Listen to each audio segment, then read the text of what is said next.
दोस्तों, ये कहानी है यूक्रेन में रहते एक ऐसे टीचर की जो इतना गरीब था कि वो अपनी प्रेग्नेंट वाइफ के साथ एक झोपड़ी वाले घर में रहता था और उसे स्कूल में बच्चों को पढ़ाने के लिए भी साइकिल पर जाना पड़ता था।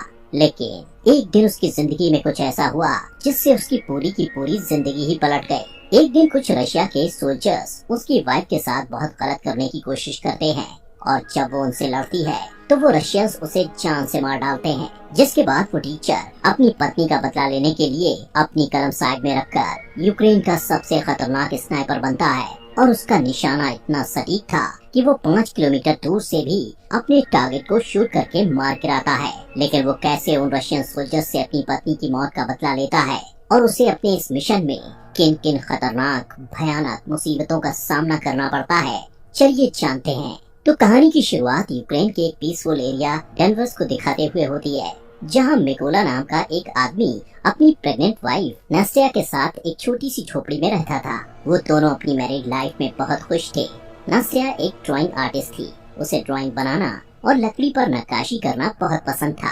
एक दिन वो मिकोला की सुरक्षा के लिए लकड़ी का एक एंजल बनाकर मिकोला के बाजू में बांध देती है। मिकोला उनके घर के पास ही एक स्कूल में मैथ पढ़ाता था। वो रोज अपनी साइकिल से बच्चों को पढ़ाने स्कूल जाया करता था। उसके घर के बाहर सफेद रंग का एक शांति का प्रतीक बना हुआ था। यहाँ पर हम देखते हैं कि मिकोला के घर पर कोई इलेक्ट्रॉनिक उपकरण जैसे टीवी वगैरह नहीं होने के कारण उन्हें दुनिया की कोई खबर नहीं मिल पाती थी। जब मिकोला स्कूल में जाता तो ब्रेक के टाइम वहीं थोड़ी देर टीवी पर न्यूज देख लिया करता था। ऐसे ही एक दिन टीवी पर दिखाई जा रही न्यूज से उसे पता चलता है कि यूक्रेन की राजधानी में प्रोटेस्टर्स को मारा जा रहा है और रशिया यूक्रेन पर हमला करके उस पर कब्जा करना चाहता है। अब इस खबर को सुनने के बाद निकोला क्लास में बच्चों को पढ़ाने के लिए जाता है और वो बच्चों को बड़े प्यार और अच्छे तरीके से पढ़ाता है। लेकिन इसी क्लास में इवान नाम का एक बदमाश लड़का भी पढ़ता था जो मिकोला को बिल्कुल भी पसंद नहीं करता था और इसीलिए उसे जब भी मौका मिलता तो वो मिकोला की इंसल्ट करता और मिकोला को स्कूल से हटवाने के बारे में ही सोचता रहता। पर मिकोला उसकी हरकतों से कभी गुस्सा नहीं होता था। एक दिन सुबह जब मिकोला स्कूल पढ़ाने के लिए जा रहा होता है तो रास्ते में वो कुछ सोल्जर्स को खड़ा देखता है जिन पर वो ज्यादा ध्यान नहीं देता और आगे बढ़ जाता है।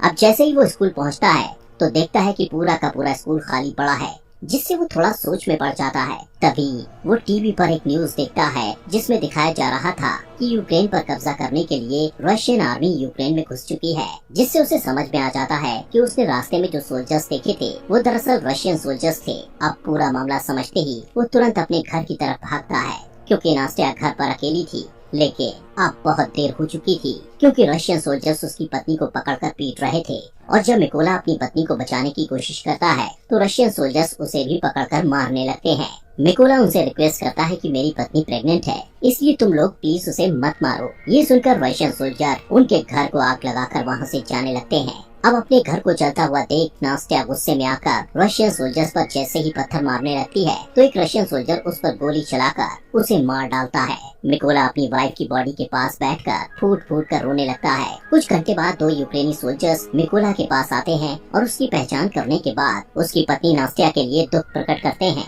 और उसके लिए कब्र खोदकर मिकोला को कहते हैं कि अपनी पत्नी को यहाँ दफना दो। मिकोला अपनी पत्नी को उस कब्र में दफना देता है। अब क्योंकि रशियन सोल्जर्स ने उसके घर को जला दिया था और उसकी पत्नी को भी मार डाला था, इसलिए वो बदले की आग में जल रहा था कि कब वो रशियन सोल्जर्स से अपनी पत्नी की मौत का बदला लेगा। इसलिए वो यूक्रेन सोल्जर्स को रिक्वेस्ट करता है कि मुझे भी अपने साथ ले चलो और मैं भी यूक्रेन आर्मी में शामिल होना चाहता हूँ। ये सुनकर यूक्रेनी सोल्जर्स उसे अपने साथ मिलिट्री बेस में ले जाने लगते हैं। लेकिन जाने से पहले मिकोला लकड़ी के उस एंजल को अपने पास रख लेता है जो उसकी वाइफ ने उसकी सुरक्षा के लिए बनाया था। जब वो मिलिट्री बेस में पहुंचते हैं तो वहाँ उनका कमांडर मिकोला को आर्मी में शामिल नहीं करता और कहता है कि ये बंदा जासूस भी हो सकता है। लेकिन मिकोला कमांडर को कहता है कि रशियन सोल्जर्स ने मेरे घर को जला दिया और वो लोग मेरी पत्नी को मेरी आंखों के सामने मार कर वहाँ से चले गए, इसलिए मेरे पास अब जीने की कोई वजह नहीं बची और मैं रशियन सोल्जर्स को मार कर ही दम लूंगा और अपने देश को बचाऊंगा ताकि रशियन सोल्जर्स किसी और के घर को न उजाड़ें। ये सुनकर कमांडर मिकोला को यूक्रेन आर्मी में भर्ती कर लेता है और उसकी ट्रेनिंग शुरू हो जाती है। मिकोला को बंदूकों के बारे में कुछ भी नहीं पता था और जब बाकी के सोल्जर्स बंदूकों को असेंबल कर रहे होते हैं तो मिकोला उनके सामने सबसे स्लो बंदूक असेंबल करता है, जिससे सभी सैनिकों को लगता है कि वो कभी भी एक अच्छा सोल्जर नहीं बन पाएगा। लेकिन मिकोला अपना पूरा फोकस ट्रेनिंग पर लगाता है ताकि वो जल्द से जल्द एक अच्छा सोल्जर बन पाए। और ऐसे ही एक दिन जब वो ट्रेनिंग कर रहा होता है तो वो अपने सीनियर्स को कहता है कि मुझे मिकोला कहकर मत बुलाओ। वो अपना कोड नेम रेवन रखता है, जिस पर उसके सीनियर्स उस पर हंसते हैं और उससे कहते हैं कि कोड नेम ऐसे ही किसी को नहीं मिलता, उसके लिए बहुत मेहनत लगती है। जिससे मिकोला अपनी पूरी कोशिश से ट्रेनिंग में लगा रहता है। रात को जब सभी सिपाही सो रहे होते थे, तब भी मिकोला अकेले ही अपनी प्रैक्टिस जारी रखता था। एक दिन उसका कमांडर उनको बताता है कि हमारे पास स्नाइपर्स की कमी है, इसलिए तुम लोगों में से कौन कौन स्नाइपर बनना चाहता है। जिसे सुनकर बहुत ही कम लोग अपना हाथ उठाते हैं, लेकिन इनमें से एक मिकोला भी था, जिसे देखकर सभी हंसने लगते हैं। कमांडर उससे कहता है कि तुम्हें तो बंदूक भी असेंबल करनी नहीं आती, तुम कभी भी स्नाइपर नहीं बन सकते।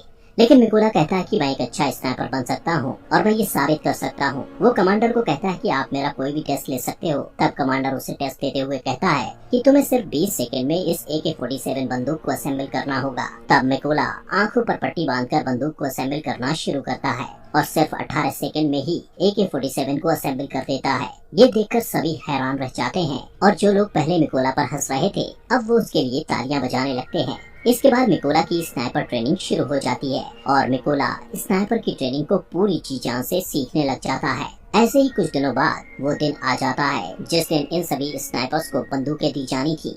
यहाँ पर बाकी सभी स्नाइपर्स को बंदूक का नया और बेहतरीन मॉडल दिया जाता है, लेकिन वहीं मिकोला को एक पुराने मॉडल की बंदूक, जो कि सही से काम भी नहीं करती थी, वो दी जाती है। अपने साथ ऐसा भेदभाव देखते हुए मिकोला अपने सीनियर से कहता है कि सर मुझे भी नए मॉडल की बंदूक दीजिए। जिस पर उसका सीनियर उसे गुस्से से कहता है कि पहले तुम्हें प्रूव करना होगा कि तुम एक अच्छे स्नाइपर हो, उसके बाद तुम्हें नए मॉडल की बंदूक मिल जाएगी। जिसके लिए मिकोला तैयार हो जाता है। अब इन सभी स्नाइपर्स की लास्ट ट्रेनिंग शुरू होती है, जिसमें उन्हें सबसे पहले सीनियर सभी स्नाइपर्स को बताता है कि जब तुम लोग अपने दुश्मन पर छुपकर निशाना साध रहे होगे, तब तुम लोगों को चाहे जो भी परिस्थिति आ जाए, बिल्कुल भी हिलना नहीं है और सिर्फ अपने टारगेट पर फोकस करके उसे शूट करना है। इसके बाद सीनियर एक एक करके सभी स्नाइपर्स के पास शूट करने लगता है और जो भी सोल्जर गोली लगने के डर से जरा सा भी हिलता है तो उसे ट्रेनिंग से बाहर कर दिया जाता है। ऐसे ही जब मिकोला के पास सीनियर गोली चलाता है तो वो अपनी जगह पर ही निडरता से लेटा रहता है। यहाँ पर मिकोला अपने टारगेट पर उसी पुरानी बंदूक से निशाना लगाने की कोशिश करता है, लेकिन तभी इनका सीनियर उसे कहता है कि तुम्हें सिर्फ एक ही बार अपना टारगेट देखने को मिलेगा। और जैसे ही मिकोला अपना टारगेट देखता है, तभी उसकी आंखों को ढक दिया जाता है, जिससे मिकोला का निशाना थोड़ा चूक जाता है। लेकिन सभी को पता था कि अगर मिकोला को नई बंदूक दी जाती और उसकी आंखों के आगे कुछ न रखा जाता तो वो अपना निशाना बिल्कुल सही लगाता। लेकिन कोई भी इस बारे में बात नहीं करता और मिकोला भी इस पर ज्यादा ध्यान नहीं देता। रात को इन स्नाइपर्स का नाइट शूट टेस्ट होता है, जिसमें ट्रेनर के फ्लेयर गन शॉट करते ही सभी स्नाइपर्स को उस फ्लेयर की रोशनी में अपने अपने टारगेट्स पर गोली चलानी थी। लेकिन मिकोला गोली नहीं चलाता, क्योंकि वो मैथ में बहुत अच्छा था। इसलिए वो फ्लेयर गन की रोशनी में सिर्फ अपने टारगेट की दूरी का अंदाजा अपने माइंड में फटाफट से लगा लेता है और फिर जब पूरी तरह अंधेरा हो जाता है तो वो अपने टारगेट को शूट करता है और उसका निशाना बिल्कुल ठीक सेंटर पर लगता है, जो उसके सिवा और कोई नहीं कर पाया था। अगले दिन इन सभी का रिजल्ट आता है और सीनियर मिकोला को सैल्यूट करते हुए कहता है तुम पास हो चुके हो। इसके बाद कर्नल मिकोला को कहते हैं कि तुम जल्दी से अपने सभी जरूरी सामानों को पैक कर लो, क्योंकि तुम्हें एक जरूरी मिशन पर बाकी के स्नाइपर्स के साथ जाना है। अब इनका फर्स्ट मिशन ये था कि पास ही के एक चेक पॉइंट पर रशियन आर्मी ने कब्जा कर रखा था, जिसको इन लोगों ने उनसे छुड़वाना था। इसलिए मिकोला अपने साथी स्नाइपर्स के साथ उस एरिया में घुस जाता है और सभी अपनी गन पोजीशन ले लेते हैं। यहाँ पर इन सबको एक एक टारगेट दिया जाता है। जैसे ही ये लोग रशियन आर्मी पर शूट करने वाले होते हैं तो ये देखते हैं कि एक गाड़ी चेक पॉइंट की तरफ जा रही होती है, जिससे कर्नल सबको शूट न करने के लिए बोलते हैं। वहीं रशियन आर्मी उस गाड़ी को रोक लेते हैं, जिसमें एक कपल कहीं पर जा रहा था। रशियन आर्मी उन्हें गाड़ी से बाहर निकालकर उनका पासपोर्ट लेकर अपने पास रख लेते हैं और उन्हें काफी बुरी तरह से टॉर्चर करने लगते हैं। जिसे देखकर जैसे ही कर्नल स्नाइपर को शूट करने के लिए कहता है तो एक ही झटके में सभी स्नाइपर्स अपने अपने टारगेट को शूट करके निपटा देते हैं। अब इन स्नाइपर्स का पहला मिशन सक्सेसफुल हो गया था, इसलिए ये सभी खुशी खुशी वापस बेस में आते हैं। तब मिकोला वहाँ देखता है कि उसके बाकी के साथी बेस में नहीं है और जब वो इसके बारे में पूछता है तो उसे पता चलता है कि वो एक दूसरे मिशन पर गए हुए हैं। यहाँ पर मिकोला को ये भी पता लगता है कि उस मिशन पर उसके कई साथी मारे गए हैं और उन सबको एक ही स्नाइपर, जिसका नाम सेरी है, उसने मारा है, जो रशियन आर्मी का सबसे बेहतरीन स्नाइपर है। कुछ दिनों बाद इनका नेक्स्ट मिशन शुरू हो जाता है, जिसके लिए सभी स्नाइपर्स उस जगह पर पहुंच जाते हैं जहाँ पर रशियन आर्मी कब्जा करने के लिए आने वाली थी। सबसे पहले मिकोला अपने साथियों के साथ इन जगहों पर बॉम्ब्स फिट करने लग जाता है और खुद को घास के अंदर छुपाकर रशियंस के आने का इंतजार करने लगता है। अब जैसे ही कुछ टाइम बाद रशियन आर्मी वहां आने लगती है तो मिकोला देखता है कि उन रशियन आर्मी में उसका स्टूडेंट इवान भी था, जो स्कूल में उसे हर टाइम परेशान करता रहता था और अब वो रशियन आर्मी में शामिल हो चुका था। मिकोला को अपने स्टूडेंट को मारना अच्छा नहीं लगता, लेकिन जैसे ही कर्नल शूट का ऑर्डर देते हैं तो मिकोला थोड़ा सोचने के बाद अपने जज्बातों को साइड में रखते हुए बारूद पर शूट कर देता है, जिससे इवान समेत सभी रशियन आर्मी वाले मारे जाते हैं। इसके बाद कर्नल उससे गुस्से में पूछता है कि तुम क्या सोच रहे थे। तो मिकोला उसे बताता है कि उस रशियन सैनिकों में से एक मेरा स्टूडेंट भी था जिसने रशियन आर्मी को ज्वाइन कर लिया था। तब कर्नल उसे समझाते हैं ये इवान की चॉइस थी कि वो गद्दारों में शामिल हो गया, इसलिए तुम्हें अपने स्टूडेंट के लिए बुरा मानने की बिल्कुल भी जरूरत नहीं है। इसके बाद ये लोग वापस बेस में आ जाते हैं। यहाँ पर अब कर्नल अपना ज्यादातर टाइम मिकोला के साथ ही बिताता है, क्योंकि अब वो पूरी तरह से मिकोला पर विश्वास करने लगा था। कर्नल मिकोला को बताता है कि मेरी 2 बेटियां हैं और उनको नहीं पता कि मैं आर्मी में कर्नल की जॉब करता हूँ। उनको मैं ये कहकर आया हूँ कि मैं एक काफी बड़ा बिजनेस करता हूँ और मेरी वाइफ भी मेरी बेटियों को नहीं बताती कि मैं कर्नल की पोस्ट पर हूँ। ये सुनकर मिकोला भी कर्नल को अपनी पत्नी की आखिरी निशानी दिखाता हुआ काफी ज्यादा इमोशनल हो जाता है। दोस्तों, आगे बढ़ने से पहले आप सभी का दिल से शुक्रिया आपके अपने फॉक्स एक्सप्लेनर हिंदी चैनल को सब्सक्राइब करने के लिए। अब इसके बाद अगले दिन ये लोग फिर से अपने अगले मिशन पर निकल पड़ते हैं और ये लड़ाई काफी बड़ी थी, इसलिए सभी स्नाइपर्स छुपने के लिए खाई खोदते हैं और अपनी अपनी पोजीशन ले लेते हैं।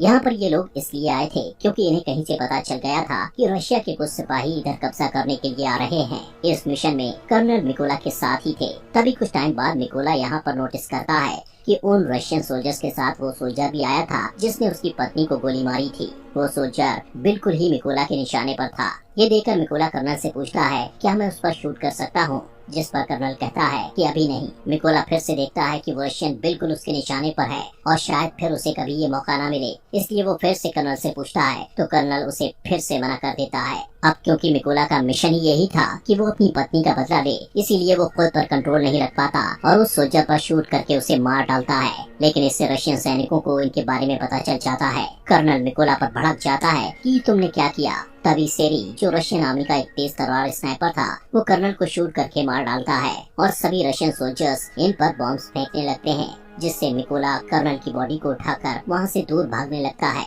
लेकिन कुछ देर बाद वो रशियंस की रेंज से बाहर चला जाता है। मिकोला वापस बेस में आता है, लेकिन वो बहुत उदास था क्योंकि उसकी गलती की वजह से कर्नल मारा गया था। मिकोला अब ये कसम खाता है कि वो सेरी को कहीं से भी ढूंढकर उसे मार देगा और कर्नल की मौत का बदला लेगा। इसीलिए वो अगले मिशन के लिए अकेला ही निकल पड़ता है। थोड़ी दूर जाने के बाद उसे कुछ रशियन स्नाइपर्स की लोकेशन पता चलती है, जिससे वो अपने टारगेट फिक्स करके एक रशियन स्नाइपर को शूट करके मार गिराता है। लेकिन तभी दूसरा रशियन स्नाइपर मिकोला पर शूट करता है, जिससे मिकोला के हाथ को गोली छू कर निकल जाती है और वो घायल हो जाता है। लेकिन फिर भी मिकोला उस स्नाइपर को शूट करके मार गिराता है। अब क्योंकि मिकोला जख्मी था तो इसलिए वो एक सीक्रेट अड्डे पर जाकर अपने जख्म के ठीक होने का इंतजार करता है। तभी आर्मी हेड उसे कॉल करके कहता है कि हमारी आर्मी ने उस स्नाइपर का पता लगा लिया है जिसने कैप्टन को मारा था। हेड मिकोला को कहता है कि तुम जल्दी से बेस पर आ जाओ, जिससे मिकोला बेस में पहुंचता है। अब मिशन शुरू होने से पहले सभी सैनिकों को सारी जानकारी दी जाती है कि उस स्नाइपर की गोलियां बहुत दूर तक जाती हैं। उसने अब तक 5 सबसे कारगर यूक्रेनी स्नाइपर्स और 3 मशीन गनर्स को मार गिराया है और उस स्नाइपर का नाम है सेरी। हेड उन सबको ये भी बताता है कि सेरी पहले यूक्रेनी सोल्जर्स को मारता है और फिर उनकी फोटोज और वीडियोस को रिकॉर्ड करके इंटरनेट पर पोस्ट कर देता है, ताकि वो यूक्रेनी लोगों और खासकर यूक्रेनी आर्मी का मनोबल तोड़ पाए और वो हार मान ले। सेरी के पोस्ट इंटरनेट पर डालने से यूक्रेन आर्मी को उसकी लोकेशन का पता चल गया था। यहाँ पर कुछ सैनिक कहते हैं कि हमें उस लोकेशन पर माइंस बिछा देनी चाहिए। तब मिकोला उन्हें कहता है कि नहीं, हम ऐसा नहीं कर सकते, क्योंकि जब तक हम उस जगहों पर माइंस बिछाएंगे तब तक सेरी हमारा सफाया कर देगा। इसलिए हेड उनसे कहता है कि हम वहाँ 2 ग्रुप्स में जाएंगे। एक ग्रुप उन रशियन स्नाइपर्स पर सामने से अटैक करेगा, जिसमें वो लोग बिजी हो जाएंगे। तभी दूसरे ग्रुप वाले उन पर अटैक करेंगे, जिससे उनका ध्यान बढ़ जाएगा और मिकोला इसी का फायदा उठाकर उस बिल्डिंग के अंदर चला जाएगा जहां पर रशियन स्नाइपर्स होंगे और उनको मार गिराएंगे। प्लान बन जाने के बाद ये लोग बिल्कुल ऐसा ही करते हैं और जल्द ही अपनी अपनी पोजीशन पर पहुंच जाते हैं और रशियंस का ध्यान भटकाने में कामयाब हो जाते हैं और मिकोला को मौका मिल जाता है बिल्डिंग में एंटर होने का।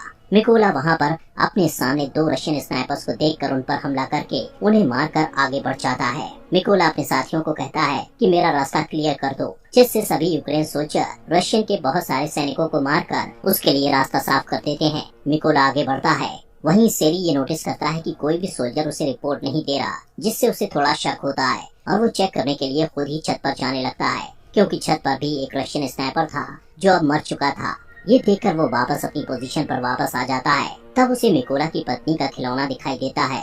उसी वक्त मिकोला ऊपर से कूदता है और सेरी को मार डालता है। तभी एक और रशियन स्नाइपर को थोड़ी आवाज आती है, जिससे वो अलर्ट हो जाता है।